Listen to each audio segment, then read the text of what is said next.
चलिए तो स्टार्ट करते हैं। हाँ जी, बात नहीं अब इधर। तो इस लेक्चर में हम लोग ऑल्टरनेटिंग करंट पढ़ेंगे। ऑल्टरनेटिंग करंट पढ़ने से पहले आपको डीसी करंट और एसी करंट दोनों में डिफरेंस समझना ज़रूरी है। अक्सर ग्राफ के थ्रू इसमें डिफरेंस जानना ज़रूरी है। सिर्फ लैंग्वेज में जानना कि एसी चेंज होता है और डीसी चेंज नहीं होता। जैसे मैं आपको एक ग्राफ दूं, अगर मान लीजिए ये एक ग्राफ है और ये बताइए कौन सी करंट है। ये अगर आई है और ये टी है, ये एसी है या डीसी? डीसी है। एसी है।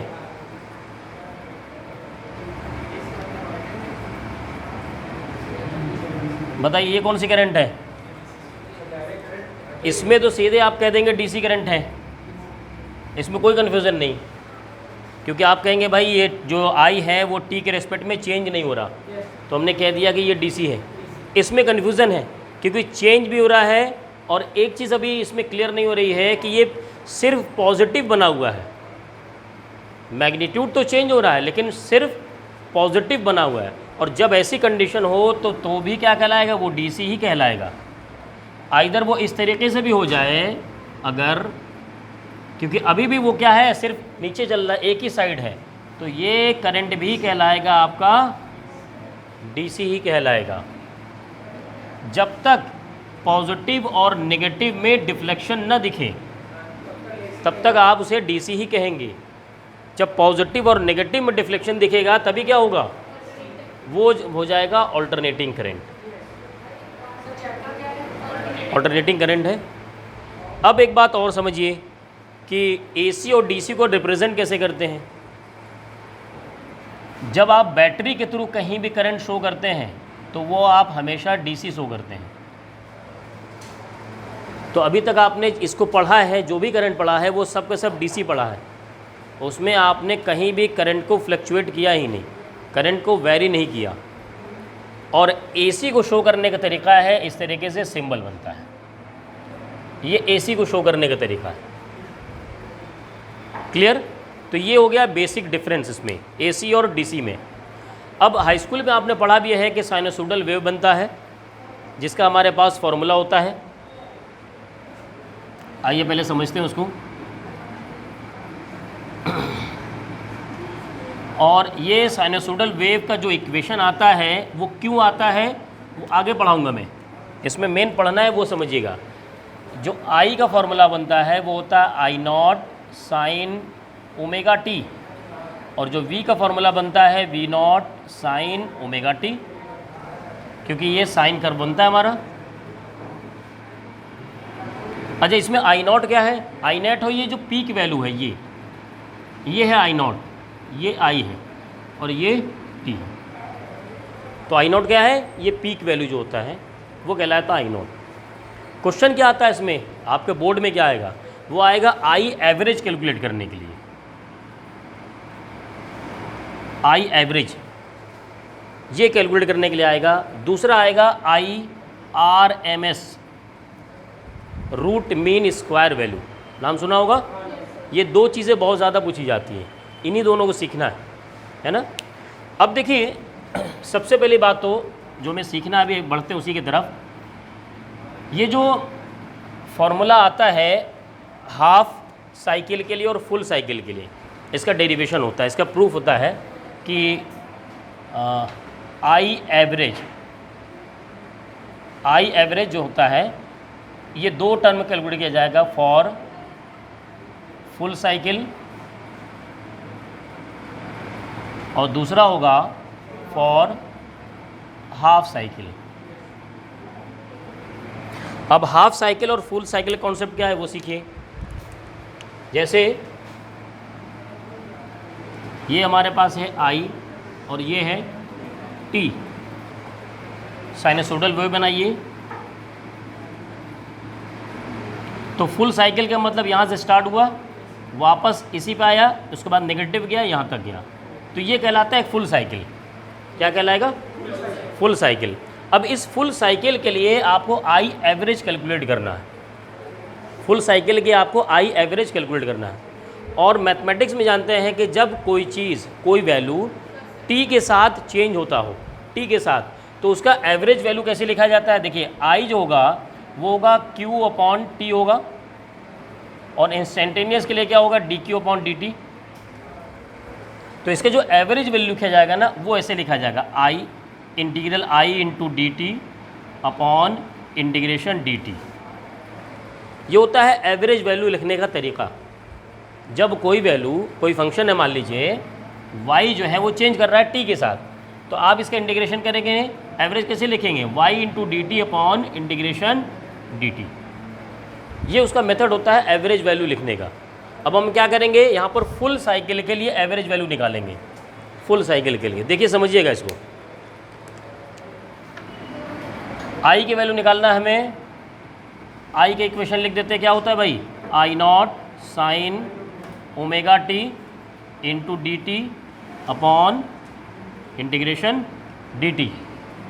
यहाँ पर इसको इंटीग्रेट करना है, तो आई नॉट तो कांस्टेंट है, वो बाहर आ गया। साइन ओमेगा टी, साइन का इंटीग्रेशन माइनस कॉस हो जाता है, तो ये हो गया माइनस कॉस ओमेगा टी, और अपॉन में क्या आ जाएगा? Omega T. ठीक है, और ये जो ये साइन यहाँ फुल साइकिल है, तो ये ज़ीरो से स्टार्ट करके एक टाइम पीरियड हुआ ना, तो ये हो गया ज़ीरो से टी, ज़ीरो से टी, और इसके बाद इसका इंटीग्रेशन करेंगे तो ये भी आ जाएगा टी, और लिमिट हो जाएगा ज़ीरो से टी, यहाँ ज़ीरो से टी। क्लियर? डाउट तो नहीं किसी को? इसमें थोड़ा सा इंटीग्रेशन आएगा, बायो वालों को दिक्कत होगी, है ना, थोड़ा सा चीज़ें याद करनी पड़ेगी, जैसे ये। अब यहाँ पर ये आई नॉट है, आप वैल्यू रखेंगे तो ये होगा minus cos omega capital T minus cos, इसकी जगह ज़ीरो आएगा तो कॉस ज़ीरो हो गया, सही है। और इसको मैं नीचे लेके चला जाता हूँ, तो यहाँ तो टी है ना, सॉरी यहाँ टी नहीं आएगा, यहाँ तो ओमेगा आएगा ना, सिर्फ सीधे सीधे ओमेगा, तो ये आ जाएगा ओमेगा टी। इसको नीचे ले गया मैं, तो एक बार कैपिटल टी आएगा, माइनस ज़ीरो आएगा, उसको मैंने लिखा नहीं, इसको वैल्यू लिखते हैं। अब देखिए टी क्या होता है, T is equal to time period है, तो ये होगा 2 पाई बाई ओमेगा होगा, सही है। कैसे लिखा जाता है समझो, बेसिक समझो इसका। कोई पार्टिकल यहाँ से ए से था, वो चला, चलते चलते चलते यहाँ पहुँच गया, कितना एंगुलर डिस्टेंस किया? पाई। फिर यहाँ से चला बी से, फिर वापस चला गया, तो कितना चला? पाई। कितना चला? 2 पाई। तो 2 पाई क्या हो गया? डिस्टेंस हो गया, और 2 पाई चलने में जो उसको टाइम लगा वो टी लगा, तो जो वेलोसिटी होगी वो क्या होगी? Distance upon time, 2 pi upon T. तो यहाँ से आता है 2 पाई बाई ओमेगा। अब यहाँ पर हम वैल्यू रखेंगे, तो देखो टी की जगह 2 पाई बाई ओमेगा रखेंगे, तो आई नॉट बाहर है, यहाँ पर माइनस कॉस ओमेगा, ओमेगा रहने देते हैं, into 2 pi by omega minus cos zero रहने देते हैं अभी, upon omega into 2 pi by omega. यहाँ से ओमेगा कैंसिल, और कॉस 2 पाई यानी कॉस 360, उसकी वैल्यू होती है वहाँ पर -1। ये हम लोग किसके लिए निकाल रहे हैं? फुल साइकिल के लिए ना। देखो कॉस 360 की वैल्यू कितनी होती है? कॉस 360 1 होती है,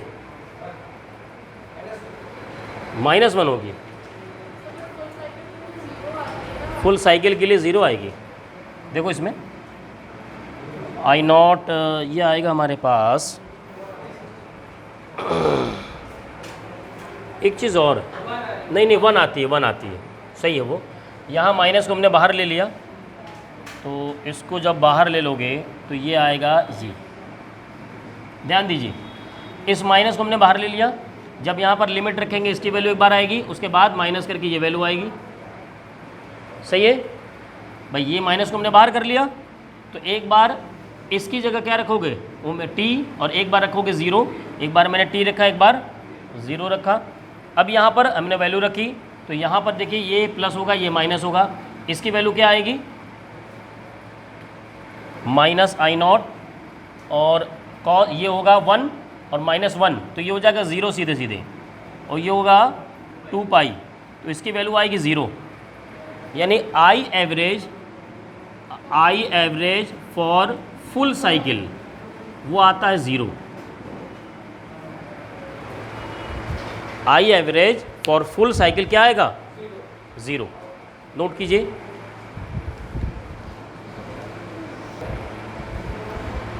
तो अभी हम लोगों ने फुल साइकिल के लिए पढ़ लिया, चलिए हाफ साइकिल के लिए स्टार्ट करते हैं। तो देखिए हाफ साइकिल का मतलब यह है, यहाँ से ट्रैवल किया, यहाँ तक पहुँचा, तो जो लिमिट होगा वो 0 से t/2 तक जाएगा। तो यहाँ पर जो लिमिट था वो 0 से t/2 और ये होगा 0 से t/2। अब देखिए यहाँ पर इसको इंटीग्रेट करना है, तो वैसे इंटीग्रेट से कर देंगे, ये हो जाएगा आई नॉट बाहर आ गया माइनस कॉस ओमेगा टी, ठीक है, और लिमिट हो गया t/2 0, और यहाँ पर अच्छा लिख दो इसको नीचे, ओमेगा कर दिया, और ये हो जाएगा t, और ये हो जाएगा t/2 0, है ना। चलिए सॉल्व करते हैं इसको।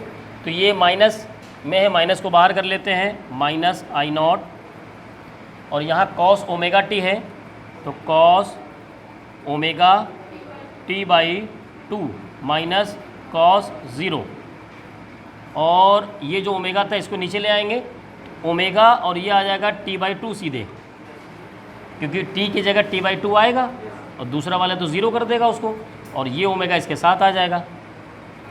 अब देखिए यहाँ पर हमने वैल्यू तो रख दिया, अब t = 2 पाई ओमेगा रखना है, तो minus I not cos omega into 2 pi omega, और साथ ही में ये 2 है, 2 ओमेगा के नीचे ला देते हैं, t की वैल्यू 2 पाई ओमेगा रख दिया, माइनस कॉस 0, और नीचे है ओमेगा t/2। तो यहाँ से ओमेगा कैंसिल, किसकी वैल्यू, हाँ यहाँ पर भी रख देंगे 2 पाई ओमेगा, तो 2 से 2 कैंसिल, ओमेगा से ओमेगा कैंसिल, नीचे पाई आएगा, ऊपर देखिए ये 2 से 2 कैंसिल होगा, कॉस पाई की वैल्यू होती है -1, और यहाँ पर भी होगा -1, कॉस 0 की वैल्यू -1, तो -1 और -1 -2, और इससे मल्टीप्लाई करके 2, तो +2 हो गया।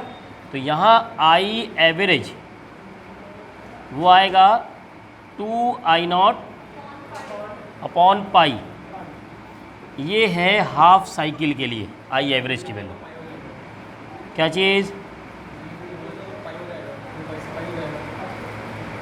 क्या कह रहे हो, फिर से बताओ।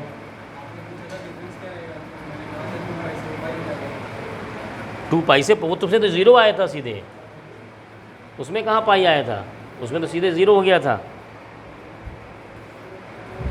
नहीं समझ में आया। उसमें रिजल्ट देखो फुल साइकिल के लिए, कभी भी फुल साइकिल के लिए क्या होगा 0 हो जाएगा भाई सीधे। क्लियर, समझ में आया। तो ये फॉर्मूला होता है हाफ साइकिल के लिए, जैसे हर स्टूडेंट याद रखता है 2I0 upon pi half cycle के लिए।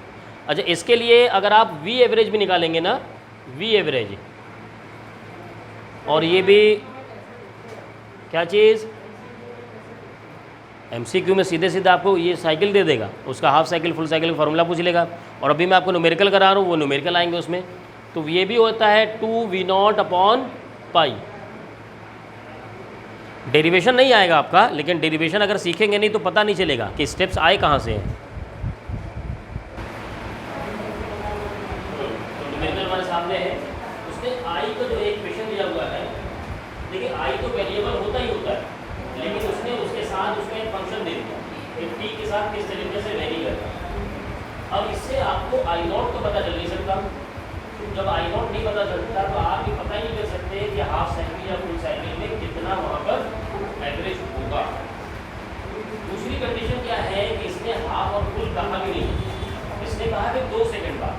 तो समझिएगा, अगर मान लीजिए कोई ग्राफ है और साइनसॉइडल में इस तरीके से ट्रेवल कर रहा है, अगर आपको हाफ कहेगा तो आप कहेंगे भाई वो यहाँ पहुँचा होगा, फुल कहेगा तो आप कहेंगे सर वो यहाँ पहुँचा होगा, और मैं कहूँगा 2 सेकंड बाद, तो आपको तो पता ही नहीं, क्योंकि ये तो ग्राफ ग्राफ से टी का हो गया यहाँ पर टी, और ये हो गया आई, और बीच में तो कुछ है ही नहीं, तो हमें कैसे पता चला कि वो हाफ में फुलफिल। इसके लिए क्या कीजिए, डेरिवेशन का जो ओरिजिन है वहाँ पर पहुँचिए। ओरिजिन क्या कहता है, जो आई एवरेज होता है वो होता है इंटीग्रेशन आई into D T upon integration D T, ये है ना वो। अब यहाँ पर देखिए आई की वैल्यू क्या है, ध्यान दीजिएगा 3t² इंटू डी टी रख दिया वैसे, और कहाँ से कहाँ वेरी कर रहा है, find average current in 2 seconds. भाई चला होगा 0 से और कहाँ तक पहुँचा 2 तक, तो 0 से लेकर के 2 अपॉन इंटीग्रेशन डी टी 0 से लेकर के 2। क्लियर समझ आ रहा? अब यहाँ पर देखो इंटीग्रेट करेंगे तो ये हो जाएगा 3 इंटीग्रेशन में पावर में 1 ऐड होता है, तो यहाँ पर स्क्वायर का 2 तो कितना हो जाएगा 3, तो 3 t के पावर 3, और जो पावर होता है वो नीचे भी आ जाता है और 3। कैसे होता है समझिएगा, x पावर n है, इसको इंटीग्रेट करेंगे तो ये हो जाएगा x power n plus 1 upon यही नीचे आ जाएगा n प्लस 1, ऐड होने के बाद नीचे आ जाता है। और डिफरेंशिएशन में क्या होता है समझिए, x की पावर n, ये n पहले आ जाता है और x की पावर n लगा होता है, ये डिफरेंशिएशन है और ये इंटीग्रेशन है। तो हमने इंटीग्रेट किया, यहाँ 2 को ऐड किया 1 3 हो गया और तो नीचे आ गया। अब लिमिट है 0 से 2 और यहाँ पर है इंटीग्रेशन, ये तो t हो गया सीधे और ये होगा 0 से 2, तो 3 से 3 कैंसिल, एक बार t की जगह 2 रखोगे, एक बार t की जगह 0 रखोगे, तो जब t की जगह 2 रखोगे तो 2 क्या हो गया ना, हो गया 8 माइनस 0 अपॉन 2, कितना आ गया भाई 4, और क्या है करंट है 4 एम्पियर, ये होगा इसका आंसर। समझ में आया?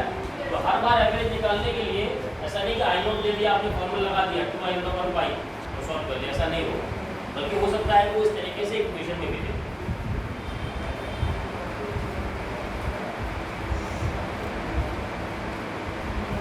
हाँ, तो सामने क्वेश्चन है, वो आई का वैल्यू गिवन है जो कि टी का फंक्शन टी टाइम है, और कह रहा है एवरेज करंट फाइंड करना है बिटवीन 2 to 4 सेकंड। फिर कोई बात आती है कि ना उसने हाफ कहा ना फुल कहा। अब मान लीजिए ये ट्रैवल ऐसी तरीके से कर रहा, कह रहा 2 से 4 के बीच में जब t = 2 हो और फिर t = 4 हो, उसके बीच में एवरेज करंट निकालना है। इसका मतलब हो सकता है मान लो 2 सेकंड में यहाँ रहा हो और फिर 4 सेकंड में यहाँ पहुँच गया, इसके बीच में एवरेज करंट निकालना। इसका मतलब ये हुआ, कैसे करेंगे समझिए, हमने कहा था भाई आई एवरेज होगा, तो इस तरह के क्वेश्चन के लिए वो 2i0/π नहीं होगा, उस पर डायरेक्ट फॉर्मूला नहीं। जब i0 गिवन हो ना, i0 जो मैक्सिमम वैल्यू, तो आपको फॉर्मूला लगा दीजिए, हाफ साइड ले लीजिए 5। अब देखिए यहाँ पर क्या होगा, i dt integration upon integration dt, i की वैल्यू 4t² प्लस 2t। यहाँ पर समझिएगा इंटीग्रेशन सीखना है आपको, dt अपॉन यहाँ पर dt। अब यहाँ पर लिमिट रख देते हैं 2 से 4, 2 से 4, ठीक है। देखिए समझिए, देखो जब ये टर्म होगा प्लस में आए बीच में माइनस आए तो सबको अलग अलग कर दो, सबको अलग अलग कैसे, इंटीग्रेशन 2 to 4 और ये हो जाएगा 4t² इंटू dt, फिर प्लस इंटीग्रेशन 2 to 4 और यहाँ पर हो जाएगा 2t इंटू dt। इस टर्म को मैंने इससे मल्टीप्लाई करके यहाँ रख दिया, इस टर्म को इससे मल्टीप्लाई करके यहाँ रख दिया, क्लियर। अपॉन dt, अब इंटीग्रेशन मैंने किया ही, अभी तो मैं उसको सिंप्लीफाई कर रहा हूँ। अब इंटीग्रेशन करना है तो देखो t है ना, t के साथ क्या है, t है तो इसके पावर में जुड़ जाएगा और 4 को ऐसे रहने दो, 4 ऐसे ही रहने दिया, ये हो गया t³ अपॉन 3, t के पावर में ऐड हुआ और ऐड होने के बाद वो नीचे आ गया, यहाँ नीचे आ गया 2 से 4 प्लस ये है 2 टी, तो 2 बाहर कर दो और टी के पावर में पहले से 1 है ही, एक और ऐड करोगे तो हो जाएगा टी स्क्वायर, और वही स्क्वायर नीचे आ जाए 2 यानी जो जुड़ने के बाद ऐड होने के बाद पावर बनता है वही पावर नीचे आ जाता है। याद रहेगा उत्कर्ष अपॉन यहाँ पर है टी हो जाएगा इंटीग्रेशन 2 देखो ये कंफ्यूजन कर लो सर ये टी कहाँ से आ जाता है। एक्चुअल में ये होता है 1 इंटू डी टी और 1 का इंटीग्रेशन टी होता है। जैसे अगर मैं कहूँ डी अपॉन डी एक्स और यहाँ एक्स हो तो इसका डिफरेंशिएशन 1 हो जाता है। डिफरेंशिएट का मतलब छोटे छोटे पार्टिकल्स में डिस्ट्रीब्यूट करना, तोड़ देना। इंटीग्रेट का मतलब सबको जोड़ देना। तो ऐड करने के बाद वैल्यू बढ़ेगी और तोड़ने के बाद वैल्यू कम होगी। तो देखो इसको डिफरेंशिएट करके 1 हो गया और जब 1 को इंटीग्रेट करेंगे तो क्या हो जाता है, तो टी हो जाता है। इसलिए नहीं होता है ना, हाँ अपोजिट काम करता है। तो ये यहाँ पर हो गया। अब हमें क्या करना है, वैल्यू रख देना है यहाँ पर 4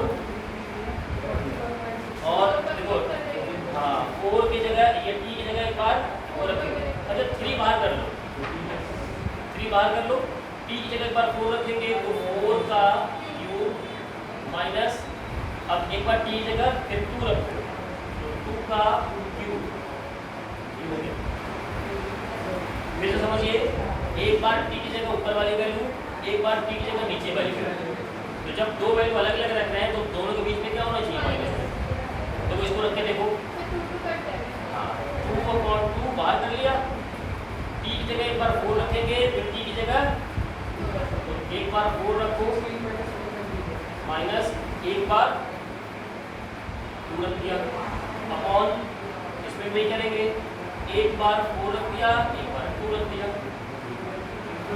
सॉल्व करना है तो ये होगा 64 माइनस 8 कितना होगा 56। तो यहाँ आ गया 43 4/3 इंटू 56 और प्लस 2 से 2 कैंसिल, ये 16 और माइनस 4 12 ऑन आपको माइनस क्या तो हो गया ना।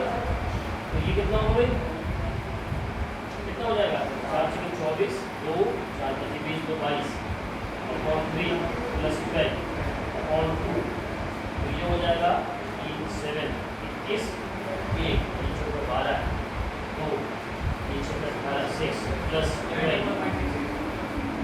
ये हो जाएगा 70 नहीं 86.66 बाई 2 ये हो जाएगा 43.33। अरे ध्यान दीजिए सब लोग एम्पियर कैसे सॉल्व किया मैंने, ध्यान दीजिएगा 4 से 56 को मल्टीप्लाई किया 2 into 4 3 से डिवाइड किया ये आ गया, इसमें 12 ऐड किया ये आ गया, 2 से डिवाइड कर दिया क्या होगा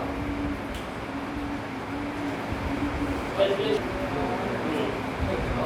तो अब पढ़ना है हमें रूट मीन स्क्वायर।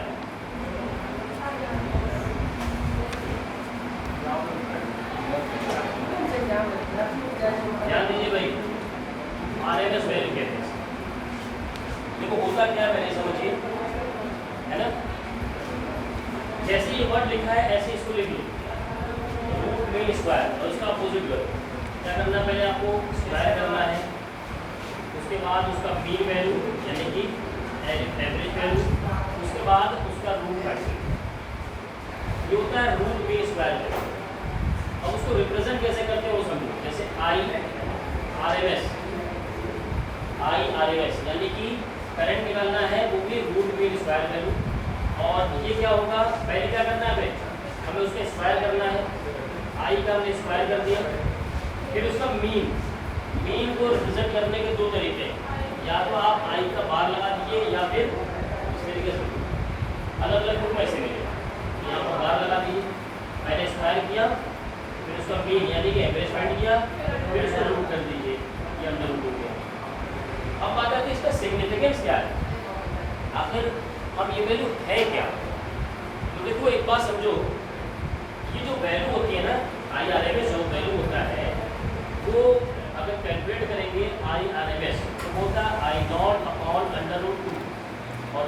बात करेंगे तो B R M S B naught upon under root 2। लेकिन बात समझो, यहाँ से अगर मैं बी नॉट फाइंड करूँ तो वो होगा B R M S into under root 2। B R M S जो घर की सप्लाई होती है ना, तो ये सप्लाई होती है 220 इंटू अंडर रूट 2। सॉल्व कर कितना आएगा 220 इंटू 1.73 जो है ना, ये 311 के आसपास आएगा। ये आएगा 311 के आसपास। नहीं, ये बी नॉट की वैल्यू है। अब आप समझिएगा बी आर एम एस क्या होता है। जो घरों में सप्लाई होता है ना, वो होता है बी आर एम एस की सप्लाई। वो सप्लाई होती है बी आर एम एस, यानी वो रूट मीन स्क्वायर वैल्यू होती है। क्यों? क्योंकि ये जो वैल्यू है ये तो फ्लक्चुएट कर रही है। और कितना तेज फ्लक्चुएट कर रही है ये समझिए। जो सप्लाई घरों में होता है वो होता है 220 वोल्ट एंड 50 हर्ट्ज। 50 हर्ट्ज का मतलब ये है कि ये 1 सेकंड में 100 टाइम्स ये जीरो पे जाएगा। 1 सेकंड में 100 बार ये बल्ब बुझ रही है। तो आपको देखेंगे तो है नहीं 100 बार में इतनी जल्दी हो रहा है। अगर मान लीजिए समझो, अगर आप अमीटर ले लिया, जो डीसी को मेजर करने के लिए लिया अमीटर या वोल्टमीटर, उसको आपने लगाया और उससे आपने एसी लगाया, तो वो जानते हो रीडिंग क्या देगा? तो 0। क्यों 0 देगा? उसको 100 बार ये करना है। कितने में? 1 सेकंड में। कर पाएगा? नहीं कर पाए तो चुपचाप बीच में खड़ा हो जाएगा, भैया हमसे नहीं हो पाएगा। तो वो रीडिंग क्या देता है? वो 0 देता है। वो अगर उससे हो सकता तो वो आपको करके दिखाता। अगर उससे हो सकता है 1 सेकंड में 100 टाइम तो वो करके दिखाता, लेकिन उससे हो ही नहीं सकता तो वो क्या करता है? पेन रख देता है और कहता भाई मैं फेल, मैं रीडिंग नहीं कर सकता। उसकी लिमिट होती है। अब समझिएगा, बात समझिएगा। तो अब हम जब इतना फ्लक्चुएशन है तो क्या मेजर करें? तो जो मेजरमेंट में आता है वो B R M S value आती है। B R M S value तो जो वैल्यू आती है घर में वो 220 वोल्ट के है, लेकिन अगर पीक सप्लाई देखेंगे ना तो वो 311 के आसपास होती है। लेकिन चूंकि फ्लक्चुएशन इतना तेज है तो आपको वो दिखता नहीं है, इसलिए आपको 220 वोल्ट ही दिखता है। ये इसका सिग्निफिकेंस है। एक और सिग्निफिकेंस ये है कि जैसे आप मान लीजिए कोई सर्किट है, समझना, कोई सर्किट है, उसमें रेजिस्टेंस आर लगा है। रेजिस्टेंस का मतलब होता है कोई अप्लायंस लगे हुए, बच्चे पंखा लगा है, बल्ब लगा, कुछ लगा है। रेजिस्टेंस का ये मतलब ही होता है। और मान लो इसमें करंट आई फ्लो हो रहा है। अब करंट आई मैं डीसी की तरह शो कर दे रहा हूँ, हालांकि एसी में आप शो नहीं कर पा रहे इसे। तो ये अगर पूछा जाए कि इससे कितना हीट डिसिपेट हो रहा है, हीट डिसिपेटेड, देखिए फॉर्मूला क्या होता है? H = I²RT। कितना है? टी टाइम में ये कहा जाता है 3 सेकंड में 4 सेकंड में इससे कितना हीट डिसिपेट हुआ। तो एसी करंट के लिए ये वैल्यू आई लेंगे ना, वो आई नॉट नहीं लेंगे, बल्कि वहाँ पर होता है आई आर एम एस का ही यूज होता है। पहली बात याद रखिएगा, जब भी हीट डिसिपेटेड पूछे तो आप कौन सी वैल्यू लेंगे? अगर एसी दिया हुआ है तो आप आई आर एम एस लेंगे। तो उसके बाद अगर न्यूमेरिकल में उसने करंट दिया है और स्पेसिफाई नहीं दिया है कि वो आई नॉट है या आई है या आई एवरेज है, तो आप उसको आई आर एम एस मानेंगे। अगर उसने उसको मेंशन नहीं किया है तो हमेशा आई आर एम एस मानेंगे। अब इसमें जानते हैं क्वेश्चन क्या आता है वो समझिएगा। एक तो रूट मीन स्क्वायर वैल्यू आप जानेंगे क्या होता है। इसमें क्वेश्चन आता है, अच्छा इसको नोट कर लो, इसका क्वेश्चन नोट कर लो।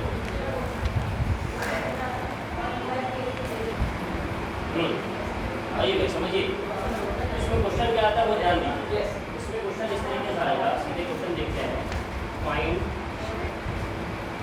RMS value of I = I0 sin omega t। I = I0 sin omega t। अब यहाँ पर जब आप IRMS फाइंड करेंगे क्या होगा भाई?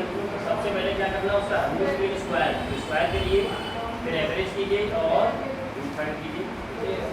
वैल्यू रखेंगे इसमें तो ये हो जाएगा I0 sin ओमेगा t का बार और होल स्क्वायर करके बार लगा दीजिए। ये होगा। अब एक चीज़ आप याद करिए, जैसे मान लीजिए मैं कहूँ sign omega T, sign omega T cos omega T और साइन स्क्वायर ओमेगा टी और कॉस स्क्वायर ओमेगा टी, यही टर्म आपको जनरली मिलेंगे। इन सब की जो एवरेज वैल्यू होगी क्या होगी, इसके लिए 0 होगी, इसके लिए 0, इसके लिए 1/2, इसके लिए 1/2। ये किसके लिए है, फुल साइकिल के लिए, फुल साइकिल। अब इसी को हम यूटिलाइज करेंगे, इसको सॉल्व करेंगे। चलिए समझिए इसमें IRMS। देखिए यहाँ पर स्क्वायर स्क्वायर है, तो सबको क्या कर सकते हैं, अलग कर सकते हैं आप। तो I0 जब आप इसके एवरेज निकालेंगे तो I0 ही आएगा। तो ये तो जब एवरेज निकालेंगे तो ये हो जाएगा I0 का square into sine omega T, तो क्या होगा साइन ओमेगा टी का square, sign square omega T का एवरेज हो गया। तो जोड़ कर दें। अब इसका जो एवरेज निकालना है वो क्या होगा भाई, 1/2।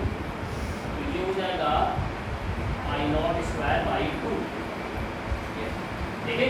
तो यहाँ से आ जाएगा I0 अपॉन, ये हो गया IRMS की वैल्यू जो मैंने आपको लिखा था अभी। ये क्वेश्चन में दे रहा हूँ आपको, अब आपके लिए find IRMS value of I = I0 plus I0 sign omega T. चलिए आप अप्लाई कीजिए।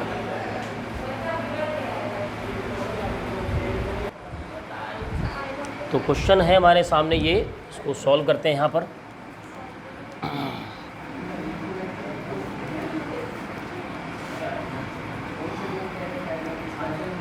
चलिए बोर्ड पर देखिए भाई, देखिए सामने न्यूमेरिकल है, कह रहे find RMS value of I = I0 plus I0 sign omega T. इसको A मानिए, इसको B मानिएगा। तो सबसे पहले IRMS की वैल्यू होती क्या है, IRMS होता है रूट मीन स्क्वायर। तो उसका स्क्वायर कीजिए, उसका मीन कीजिए और अंडर रूट कीजिए। इस तरीके से याद करेंगे, वैल्यू रख दीजिए।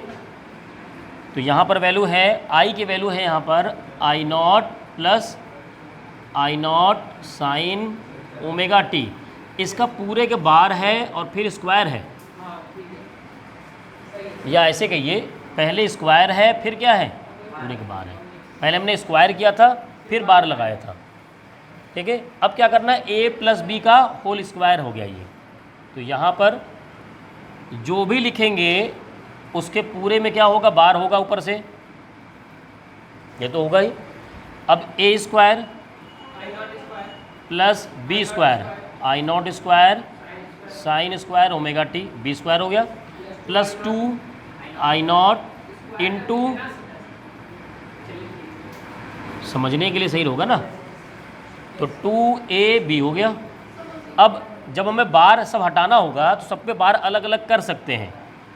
तो यहाँ पर हो जाएगा I0 स्क्वायर का बार, इस पर अलग कर लिया, प्लस I0 स्क्वायर का बार into sine square omega T का बार, प्लस 2 I0 स्क्वायर का बार इंटू साइन ओमेगा टी का बार। जल्दबाजी न करो भाई, देखिए यहाँ पर I0 स्क्वायर है तो सीधे इसको आप I0 स्क्वायर लिख सकते हैं, बार हटा सकते हैं।